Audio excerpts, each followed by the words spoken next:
কি আসসালামু আলাইকুম বন্ধুরা, তোমরা কেমন আছো? আশা করি ভালো আছো। আজকে দেখাবো রিং জাল দিয়ে কিভাবে মাছ মারা হয়, সেটা তোমাদেরকে দেখাবো ভিডিওর মাধ্যমে। সম্পূর্ণ ভিডিওটি দেখতে থাকো। মেন রিং জায়গা তো জালে বাকি কিভাবে আছে। মাছ ধরা পড়ে।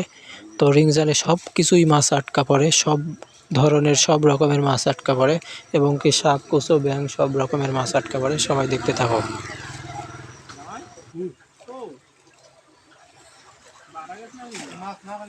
ইরি বিশাল চ্যাং।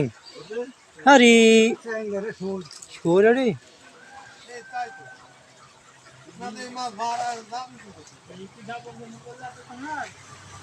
একটাতেই ঘাবং ঘাবং করলো।